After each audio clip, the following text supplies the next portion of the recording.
राधा राधा राधा राधा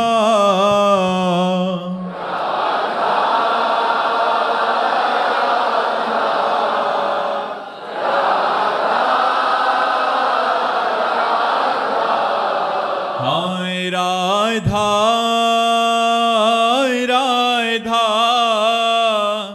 राधा राधा राधा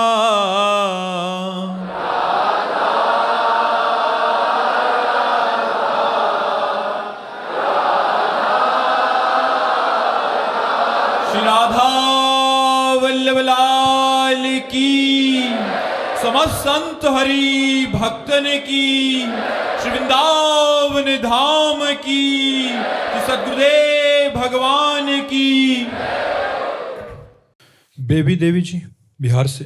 महाराज जी, श्री रामचरितमानस के लंका कांड में जब हनुमान जी लंका में प्रवेश करते हैं तो लंकनी पर मुष्टि प्रहार करते हैं। फिर वो उन्होंने बोला, तात स्वर्ग अपवर्ग सुख रखिए तुला एक अंग, तूल न ताहि सकल मिली जो सुख लव सत्संग। महाराज जी, इसमें सत्संग का तात्पर्य क्या है? गोसा।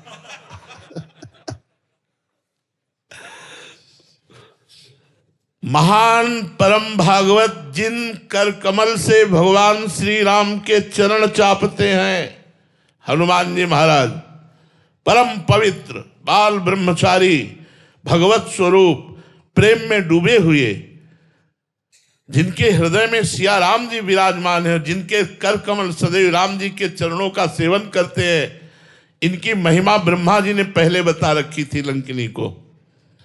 जब रावण ब्रह्म वर दीन्हा, चलत बिरंच कहा मोहि चीन्हा, बिकल हो सितै कप के मारे, तब जानस निश्चय संहारे। जब तू एक कप के प्रहार से मूर्छित होने लगे तो जान लेना महाभागवत हनुमान जी का साक्षात्कार हो गया और निश्चरों का विनाश निश्चित उसी दिन से शुरू हो जाएगा। तो लंकिनी ने कहा, तुम्हारे जैसे चोरों का आहार करना मेरा विषय है। कहां घुसा जा रहा चुपके से? बड़ी सूक्ष्म दृष्टि थी। यद्यपि अति लघु रूप धरे वो हनुमाना, पैठा नगर सुमिरी भगवाना, भगवान का सुमिरन करते हुए बहुत छोटा रूप धारण किया था, मतलब मच्छर से भी छोटा, अति सूक्ष्म। पर वो लंकिनी भी कोई साधारण थोड़ी थी। जो ब्रह्मा जी से बात किए हुए, ब्रह्मा जी की बात तो परम पवित्र थी। उसने दृष्टि डाली, देखा ये तो हनुमान जी महाराज जा रहे। रुको, तो हनुमान जी को कौन रोक सकता है? जिसे भगवान राम के अमोघ बाण को कोई रोक नहीं सकता, ऐसे हनुमान जी को कोई नहीं रोक सकता। मुठिका मार महाकपजनी, खून उगलती हुई गिर पड़ी, बोले तात मोर अति पुण्य बहुता। एक घूसा पड़ा, बोले तात मोर अति पुण्य बहुता, मेरा बहुत पुण्य हुआ जो आपने मुझे छू लिया, आपने छू लिया। जिन कर कमल से राम जी के चरण चापते, आज उन्हीं कर कमल का मुझ राक्षसी को स्पर्श प्राप्त हुआ। जिनके हृदय में सिया राम विराजमान है, वो मेरे सामने है। तात मोर अति पुण्य बहुता, देखे नयन राम कर दूता। आज मैंने भगवान के दास को देखा, ये बात है। वहां संग जो है वो हनुमान जी का दर्शन और हनुमान जी का स्पर्श उसको प्राप्त हो रहा है। इस बात का उसको सुख मिल रहा है जी। पंकज कुमार जी कुरुक्षेत्र से। राधा वल्लभ श्री हरिवंश महाराज जी, आपके चरणों में दंडवत प्रणाम। गुरुदेव भगवान, आपके श्रीमुख से एकांतिक में कई बार सुना है कि भगवत प्राप्ति के मार्ग पर चलने हैं तो अपने आप को मरा हुआ मान लो। गुरुदेव, अपने आप को मरा हुआ कैसे माने महाराज जी? इसका तात्पर्य महाराज जी। आम शून्य जीवन ही अध्यात्म की ऊंचाई को प्राप्त करता है। आम शून्य होना ही वो विदेह जीवन है। मरो रे जोगी मरो, ऐसे मर के दीठो जैसे गोरख मर दीठो। आपो त्याग जगत में बैठे, नहीं किसी से काम, उनमें तो कछु अंतर नहीं, संत कहो चाहे राम। मन मारिया तन वश में की ना, हुआ भरम सब दूर, बाहर से कछु दिखत नाही, अंदर चमके नूर। आपो त्याग जगत में बैठे, नहीं किसी से काम, उनमें तो कछु अंतर नहीं, संत कहो चहे राम। जो संपूर्ण संसार के भोगों से विरक्त हो चुका है, निर्विणस्य विरक्तस्य पुरुषस्योक्त वेदिनः मनस्त्यजति दौरात्म्यम चिंतितस्यानुचिंतया। जो समस्त भोगों से विरक्त हो चुका है, शब्द स्पर्श रूप रसगंध,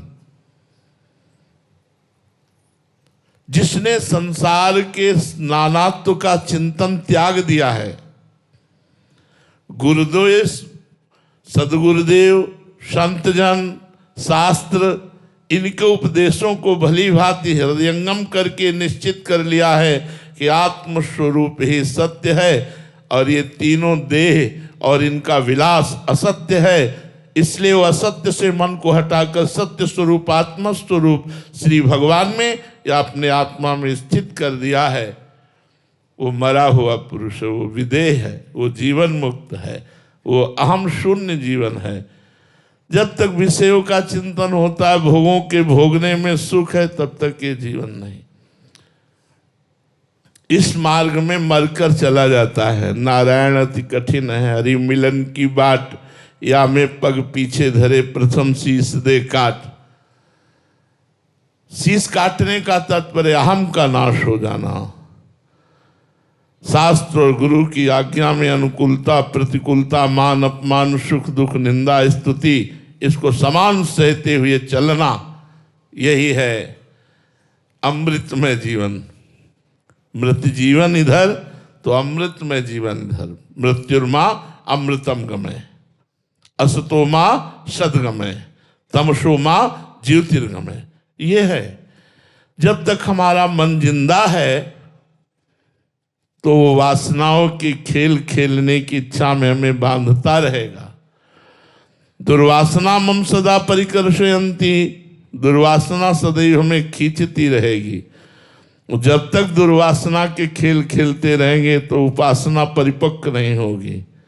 वासनाएं नष्ट हुए बिना कोई उपासना की स्थिति नहीं प्राप्त करता, चाहे वो भगवत प्रेममयी उपासना हो, चाहे वो ज्ञानमयी उपासना हो, दोनों के द्वारा एक ही तत्व का अनुभव होता है।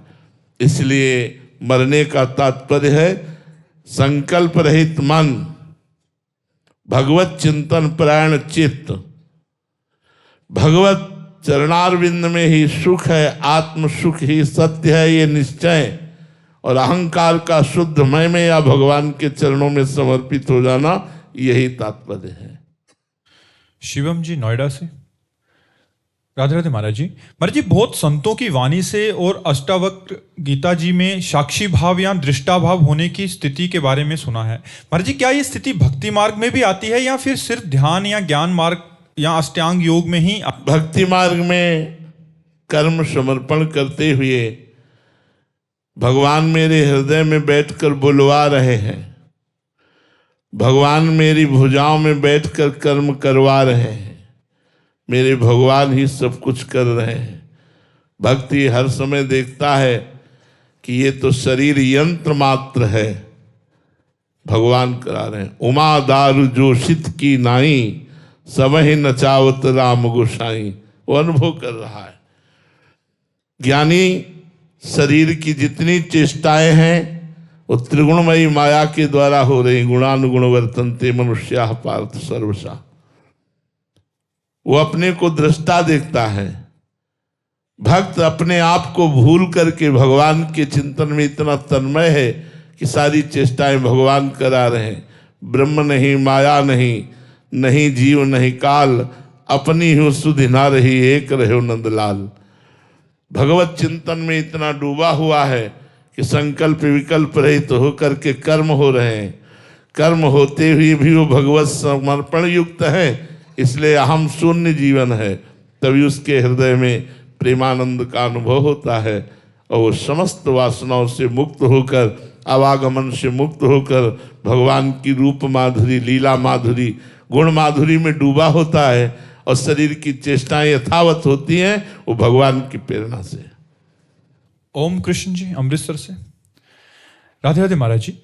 महाराज जी, उमा कहूं मैं अनुभव अपना, सत हरि भजन जगत सब सपना, और जड़ चेतन जग जीव जत सकल राम में जाने, बंधु सबके पद कमल सदा जोरी जुग पानी। महाराज जी, एक नए साधक को इन दोनों भावों में से कौन सा भाव लेकर चलना चाहिए अपने जीवन में? दोनों।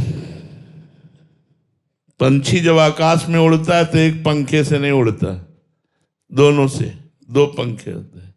ऐसे हमारी सत्य वस्तु का अनुभव करने के लिए दो बातें हैं, अन्वय और व्यतिरेक। है नहीं है। जहां असत मार्ग में हमारी बुद्धि जाए तो मिथ्या, और सत्य मार्ग में जाए तो सत्य। इसीलिए ब्रह्मसूत्र भी कहता है ब्रह्म सत्यम जगन मिथ्या, और जब अनुभव हुआ तो सर्वम खलमिदम ब्रह्म ने नानास्ति किंचन, सब ब्रह्म ही है, ब्रह्म के सिवा कुछ भी नहीं है। पर प्रारंभ में ब्रह्म सत्यम जगन मिथ्या। तो प्रारंभिक साधक को चाहिए कि इस नानात्व को मिथ्या मान करके सत्य स्वरूप भगवान में चित्त को लगाने की चेष्टा करे, या सब संबंधों में सब रूपों में मेरे भगवान ही विराजमान हैं, ऐसा भाव करके चले। दो भाव है, या तो इसे मिथ्या मान करके चलो तो आके अनुभव में हो जाएगा कि भगवान ही सब रूपों में है, या अभी से भगवान मान करके चलो तो ये सिद्ध हो जाएगा कि जड़ चेतन जग जीव जत सकल राम में जाने।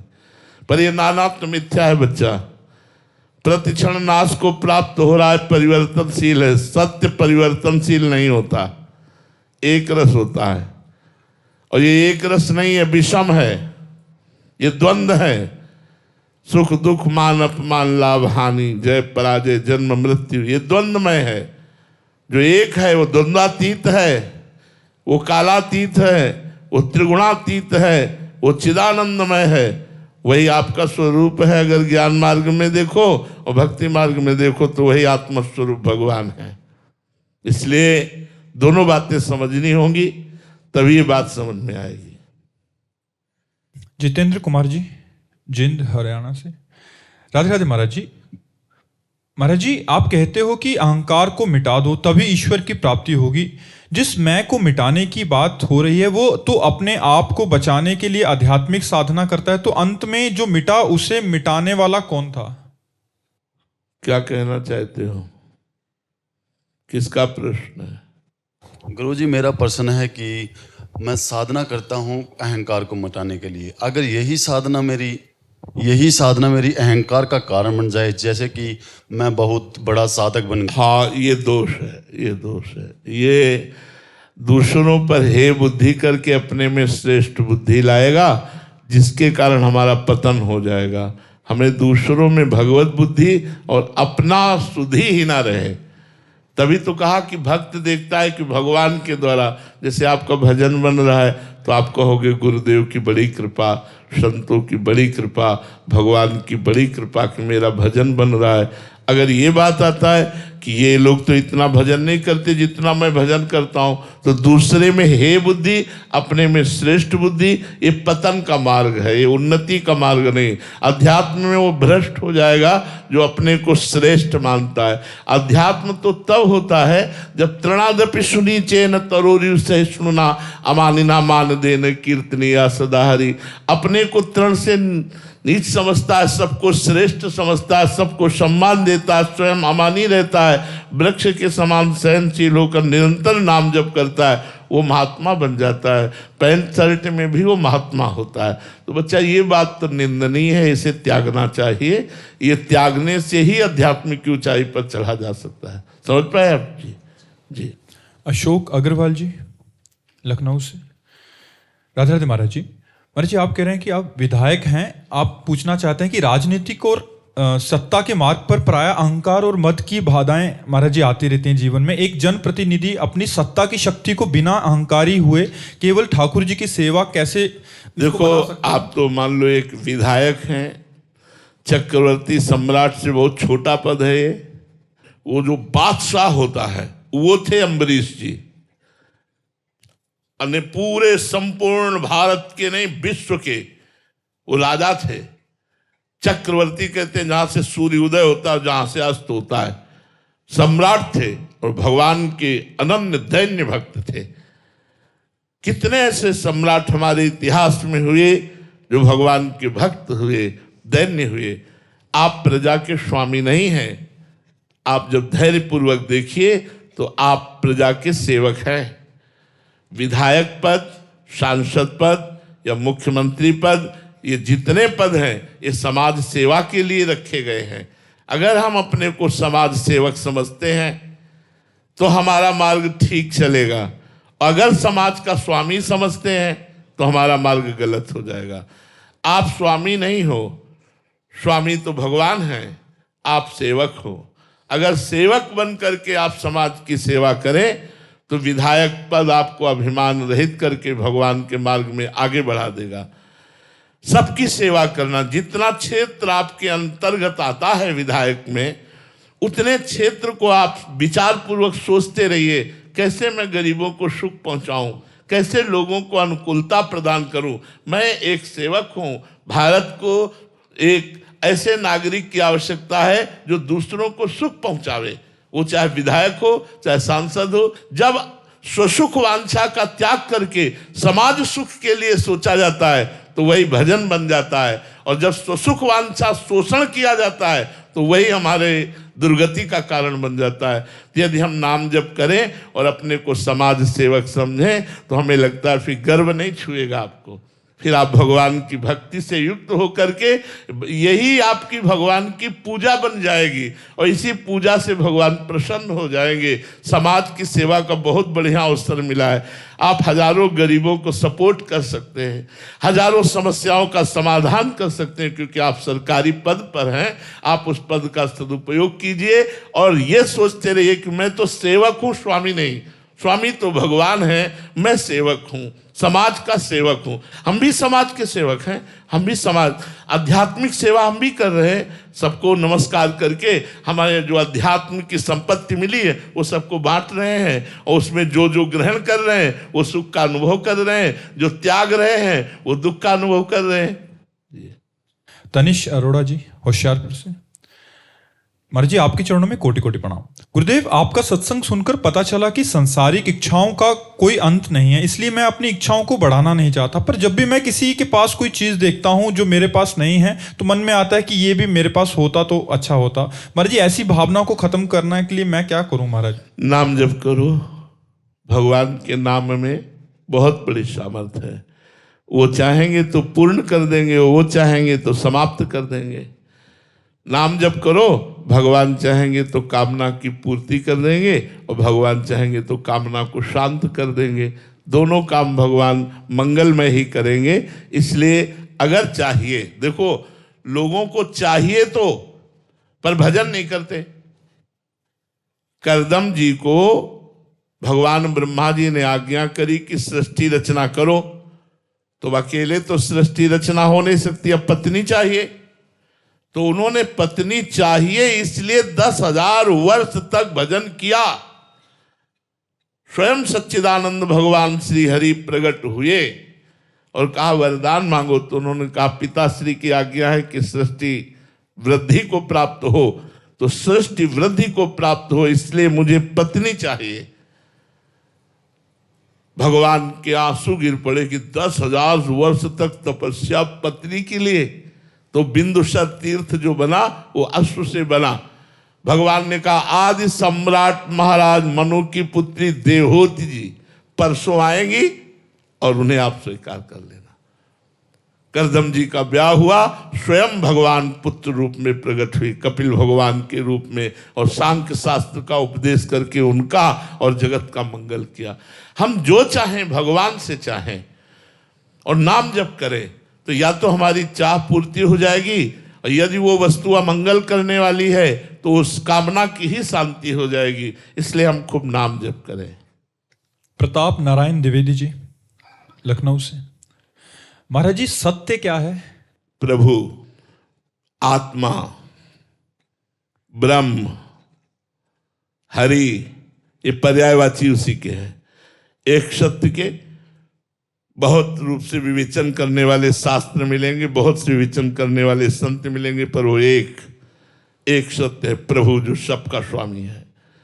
जो सब रूपों में है, वही परमात्मा एक सत्य सच्चिदानंद रूपाय विश्वोत्पत्त्यादि हेतवे तापत्रय विनाशाय श्री कृष्णाय वयम नमः। सत कौन? भगवान। चिदानंद कौन? भगवान। आनंद कौन? भगवान। सच्चित आनंद, सच्चिदानंद रूपाय विश्वोत्पत्त्यादि हेतवे, विश्व की उत्पत्ति आदि का हेतु है। तापत्रय विनाशाय, तीनों तापों का नाश करने वाले कौन? श्री कृष्णाय वयम नमः। श्री कृष्ण प्रभु सत्य है, श्री राम प्रभु सत्य है, भगवान शंकर सत्य है। ये नाम उनके अलग अलग, सत्य एक है। वही एक सत्य विविध रूपों में दिखाई दे रहा है, सत्य एक है। कृष्ण प्रसाद गुप्ता जी, राधे राधे महाराज जी। महाराज जी, माया पर विजय प्राप्त करना बहुत कठिन सा लग रहा है। एक क्षण लगता है कि मैं जीत पाऊंगा, पर जैसे ही प्रतिकूल परिस्थिति आने लगती है तो मैं टूट सा जाता हूँ, घबराहट सी होने लगती है। गुरुदेव, ये तीनों गुणों से गुणातीत कैसे हुआ जाए, मायातीत कैसे हुआ? ये ओ मन आधत स्व मई बुद्धि निवेशय, मेरे में मन लगा दो, मेरे में बुद्धि लगा दो। भगवान कहते देवी हेषा गुणमयी मम माया दुरत्या मामे ये प्रपद्यन्ते माया में ताम तरन्ते। ये जो दैवी त्रिगुणमयी माया है, इससे पार होना दुरत्य है, स्वयं भगवान कह रहे हैं। अगर इससे पार होना चाहते हो तो मेरे चरणों की शरण में आ जाओ।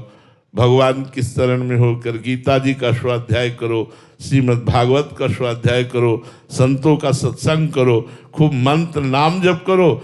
जो दुख सुख आवे भगवान का कृपा प्रसाद अनुभव करते उसे सह लो, देखो निकल जाओगे। अगर भगवान में चित्त लगा है तो आपसे सच्ची कहते हैं कोई भी दुख परास्त नहीं कर सकता।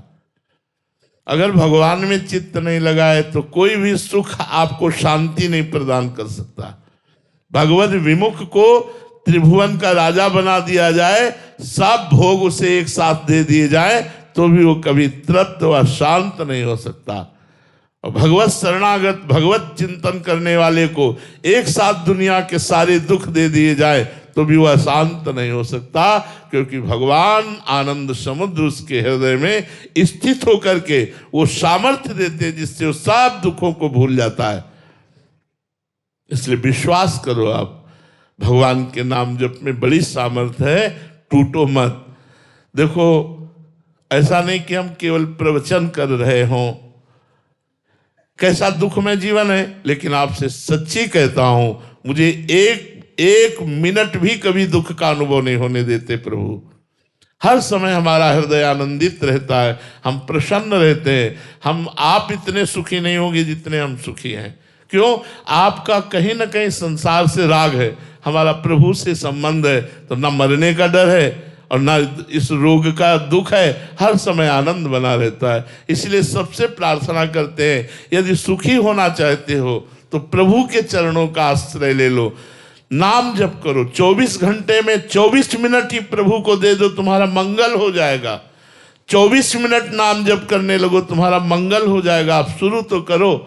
अब आप शराब पिएंगे, मांस खाएंगे, गंदे आचरण करेंगे तो आप दुर्गति को प्राप्त होंगे, अशांति को प्राप्त होंगे, चिंता भय शोक ये आपको ग्रसित कर लेंगे, आप डिप्रेशन में चले जाएंगे, ओवर थिंकिंग इतनी बढ़ जाएगी कि आप शांत नहीं रह पाएंगे।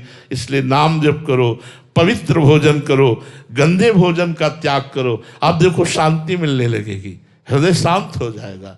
भोजन का बहुत बड़ा प्रभाव होता है। आज लोग ना भोजन पर ध्यान दे रहे हैं, ना पवित्रता पर ध्यान दे रहे हैं। जो मनाया, जैसा मनाया, खाया पिया वैसे ही किया, बस पशुवत आचरणों पर ज्यादातर वृत्ति लग रही है। आध्यात्मिक आचरणों को हम भूलते चले जा रहे हैं। इसलिए हमें जरूरत है अध्यात्म की, वही हमें शांति, वही हमें आनंद, वही जो हमें चाहिए वो अध्यात्म से मिलेगा, प्रकृति से तो मिल ही नहीं सकता। परमात्मा का अंश प्रकृति भोग से कभी सुखी नहीं हो सकता। जब तक वो परमात्मा में नहीं लगेगा तब तक सुखी नहीं हो सकता। और ये इंद्रियां प्रकृति की तरफ ही आकर्षित करती हैं, बस यही समस्या है। इसी समस्या को सुधार लिया जाए तो माया पर विजय प्राप्त हो जाएगी, और वो है भगवान का नाम, भगवान के गुण, भगवान की लीला, चरित्रों का गायन श्रवण, भगवान के संतों का संग। इससे बहुत जल्दी लाभ मिलेगा, बहुत जल्दी लाभ मिलेगा। करते श्री राधा